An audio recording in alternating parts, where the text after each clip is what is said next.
Hi, heute nehme ich euch mit ins alpine Gelände. Wir machen den Mittenwalder Höhenweg, der auf bis zu 2385 Metern Höhe über die nördliche Karwendelkette im Karwendel führt. Gut gestärkt starten wir die Tour mit der Karwendelbahn. Dank der Bahn ist die Tour gut an einem Tag machbar. Wer besonders fit ist, kann den Aufstieg auch zu Fuß machen oder noch eine Übernachtung einplanen. In der Bergstation geht es aber nicht.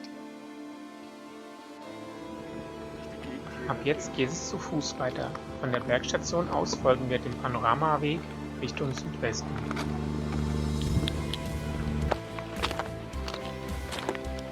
In der Nähe der Bergstation ist noch besonders viel los. Kein Wunder bei dem herrlichen Ausblick hier oben.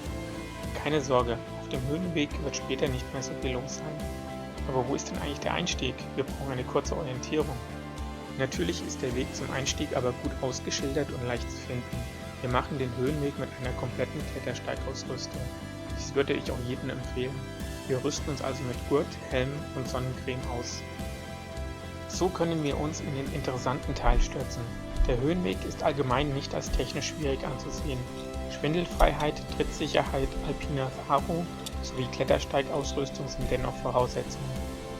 In den ausgesetzten Stellen gibt es eine Vielzahl an Leitern und Drahtseilsicherungen. Besonders im ersten Drittel des Höhenwegs finden wir zahlreiche Leitern.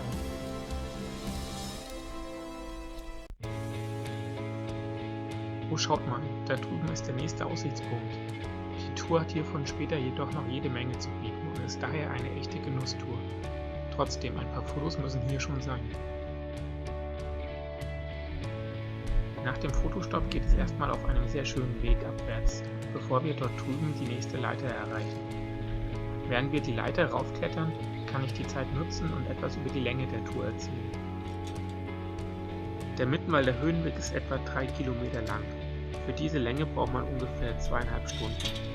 Hinzu kommen nochmal 3,5 Stunden für den Abstieg. Das heißt, man sollte für den Mittenwalder Höhenweg etwa 6 Stunden einplanen. Die Gesamtlänge, also der Höhenweg und der Abstieg zusammen, betragen etwa 12 Kilometer. Was man nicht unterschätzen sollte, sind die 1600 Höhenmeter, die es bergab geht. Der Abstieg zieht sich nämlich wirklich sehr lang. So, geschafft, wir sind wieder oben auf dem nächsten Gipfelchen. Eine genaue Topo des Klettersteigs habe ich übrigens unten in der Beschreibung verlinkt. Wenn ihr gerne Klettersteige macht, kann ich euch auch meine anderen Videos empfehlen. Zum Beispiel vom Drachenwand-Klettersteig, einer meiner Lieblingsklettersteige. Natürlich könnt ihr auch gerne meinen Kanal abonnieren und so über neuere Videos benachrichtigt werden. Außerdem könnt ihr mir auch einen Kommentar hinterlassen. Jetzt konzentrieren wir uns aber wieder auf diese Tour. Wir kommen zur anspruchsvollsten Stelle, die, wie ihr aber seht, trotzdem auch für Klettersteiganfänger gut geeignet ist. Bitte achtet aber darauf, immer im Stahlseil mit mindestens einem Karabiner eingehängt zu sein. Bei Schnee wird der Höhenweg natürlich deutlich schwieriger. Nicht nur wegen den Kletterpassagen, sondern auch wegen der Orientierung in den Passagen ohne Seilsicherung. Wow, hatte ich schon erwähnt, welchen grandiosen Ausblick man auf diesen Grat für ganze 3 Stunden hat? Da stört es gar nicht, wenn man auf dem Grat öfters mal rauf und runter kraxeln muss. Bei der Bewertung von Klettersteigen geht man von Normalverhältnissen aus. In Routenbeschreibungen werden die Touren oft in Abschnitte unterteilt, die eine unterschiedliche Schwierigkeitsstufe aufweisen. Bei fraglichem Schwierigkeitsgrad sollte man mehrere Quellen zur Rate ziehen, da es gelegentlich Abweichungen bei der Beurteilung gibt. Subjektive Unterschiede können durch Körpergröße, Kondition, Tagesverfassung usw. auftreten. Für Klettersteige gibt es keine allgemein anerkannte Skala. Meist werden jedoch Buchstaben verwendet, A bis E. Neben der reinen Schwierigkeit sind aber auch andere Angaben, zum Beispiel Zustiegszeit, Gesamtgehzeit, Höhenunterschied usw. von Bedeutung. Mittlerweile gibt es auch einige extreme Klettersteige mit dem Rating F und G. Zur Mittagszeit erreichen wir den nächsten Gipfel und wir werden hungrig. Es wird daher Zeit, sich einen Platz für eine Brotzeit zu suchen. Da drüben ist doch einer. Oder doch lieber da oben? Okay, wir nehmen den oberen. Also geht es erstmal noch ein Stück weiter. Aufgrund der meist aus Eisen hergestellten Versicherungen sind Klettersteige bei Gewittern besonders gefährlich. Die Drahtseile ziehen wie Blitzableiterblitze an, was die im Gebirge ohnehin schon gesteigerte Blitzgefahr zusätzlich erhöht. Diesen Unterstand könnt ihr bei schlechtem Wetter nutzen. Er befindet sich unterhalb der Sulze-Klappenspitze. Jetzt kommen wir zu einem wunderschönen Abschnitt. Es geht in einem Kamin weiter nach oben. Das Seil bei einem Klettersteig dient übrigens ähnlich einem Fixierseil sowohl als Hilfe zum Aufstieg als auch zur Sicherung. Es darf anders als beim Sportklettern daher auch zum Halten benutzt werden. Um sich vor Verletzungen zu schützen, solltet ihr unbedingt Handschuhe bei einem Klettersteig tragen. Ab jetzt geht es durch leichtes Gebiet weiter. Und richtig, unsere Mittagspause steht noch an. Bei einer solch langen Tour brauche ich wohl nicht zu erwähnen, dass ihr ausreichend Essen und Wasser mitnehmen solltet. Wir erklimmen also den letzten steilen Anstieg, bis wir einen ausgezeichneten Platz für eine Rast gefunden haben.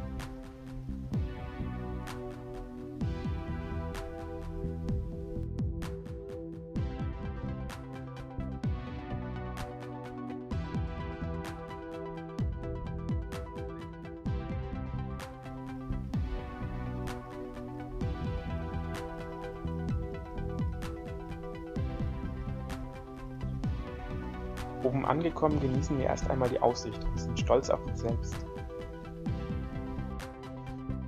Hungrig packen wir aus den Rucksäcken unser Essen aus und lassen es uns schmecken. Während dem Essen haben wir Besuch von einigen Dohlen, die anscheinend auch Hunger haben. Okay, sie bekommen auch was ab.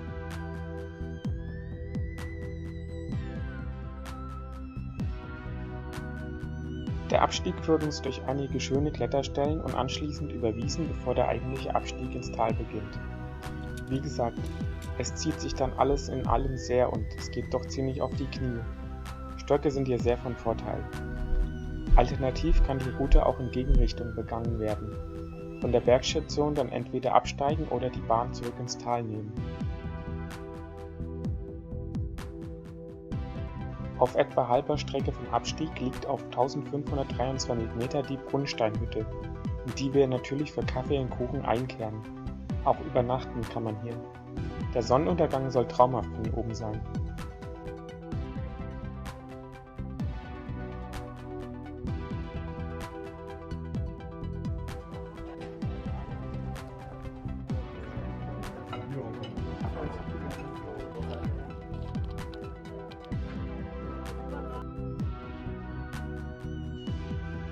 Am Ende der Tour wird es dann doch nochmal gefährlich. Wir treffen auf einige wilde Tiere, die uns auch gleich angreifen.